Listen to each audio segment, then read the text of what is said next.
একদিন আগে আসতে হয়, আমার তার কাছে ঘুমাইতে হয়, সেই মিউজিক ভিডিও আমি করবো না। কিসের জন্য করব? এই মিউজিক ভিডিও তো আমি করবো না। ওই যে লাভলি নামের মেয়ে, কতদিন তুই ওর দ্বারে ঘুমাইছিস আল্লাহই জানে। আমি কি তাই?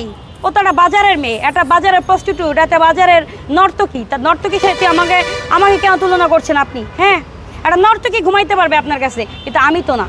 তা আমি যে আজকে আমাকে বলছে, এই যে টুনটুনি এই মেয়েটাকে বলছে, তো সে কিন্তু সবাইকে এরকম বলতেছে।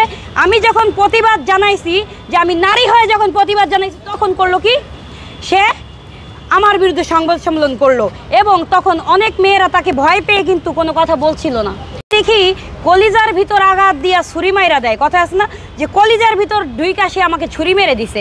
সে করলো কি, আমার মনের ভিতর ঢুইকা সে আমাকে বললো, তুমি আমার সাথে এসে ঘুমাও, মানে তুমি আমাকে সে বেড শেয়ার করো, তারপরে তোমাকে আমি বড় বড় কাজ করাবো। তো সে যে কথাগুলো বলছে, এটা তো ভাই আমার দ্বারা সম্ভব না। আরে তোর সাথে যে মেয়েগুলা, তখন আপনাকে ভালো বলেছিলাম, আপনার চরিত্রটা ভালো ছিল, আপনার সম্পর্কে অতটা জানতাম না, কিন্তু যখন আপনি চরিত্রটা আমার কাছে তুলে ধরলেন, তখন তো আসলে বিষয়টা ক্লিয়ার।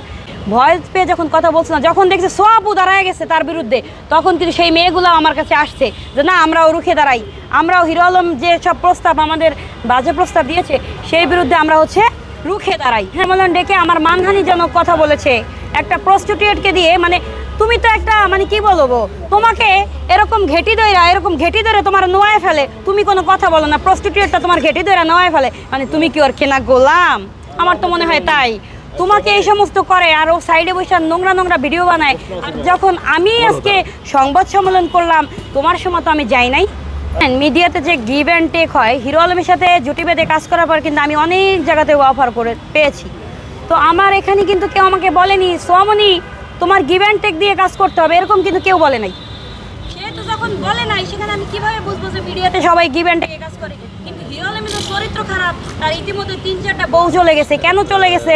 তার চরিত্র কারণে। এখন বুঝতেছি যে রিয়ামণি আপু যেটা বলছিল সেটাই সত্য কথা, যে আমার চরিত্র খারাপ। স্কিপ করেন, এ ধরনের কোনো প্রশ্নই আমি করিনি, কারণ আমার রেকর্ডিং এর মধ্যে আপনারা অলরেডি শুনেছেন, এটা স্কিপ করতে হবে। প্রমাণ দেখাইছি, যে সেই প্রমাণের ভিতর আমি কোথাও জিজ্ঞেস করিনি যে আপনার বউ কেন চলে যায়। আমি ওখানে, সে বলতেছে আমার রোমান্স করতে খুব ভালো লাগে, তোমাকে চুমিয়ে আমি ভরে দিব, তোমার সাথে আমি রোমান্স করব, আমার আদর, আমি সেই পারি, আমি এই পারি সেই পারি, আমার কথা তোমার বাড়ি গেলে মনে পড়বে, তুমি থাকতেই পারবে না।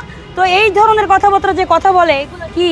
হ্যাঁ, মানে তো সে তার ফোন তো আমি কেটে দিয়েছিলাম তার সাথে। তারপরে ইতিমধ্যে দেখছিলেন যে কিছুদিন তার সাথে আমি কাজ করি নাই। আমাকে সে বারবার ডাকছিল যে আসো, তুমি তো 1 নম্বরে আছো। আমি হয়তো 30টা মডেলের ঘোষণা দিয়েছিল হিরো আলম, তো 30টা মডেলের ভিতরে আপনারা সবাই দেখেছেন যে ইতিমধ্যে আমি 1 নম্বরে ছিলাম। তো দেন সে আমাকে বলছিল যে তোমাকে দিয়ে প্রথম মিউজিক ভিডিওটা করাবো। তো মিউজিক ভিডিও করতে এসে সেই জন্য সে এখন বলতেছে কি, আমার বিরুদ্ধে এখন লাগছে। কেন তোমার বিরুদ্ধে লিখবো? তুমি তো সত্য, তুমি যেটা বলছো সেটা আমি মানে সোশ্যাল মিডিয়ার সামনে ধরেছি। তো সেহেতু কথা হচ্ছে এটাই যে তুমি খারাপ, তাই তোমাকে প্রমাণ করে দিচ্ছি।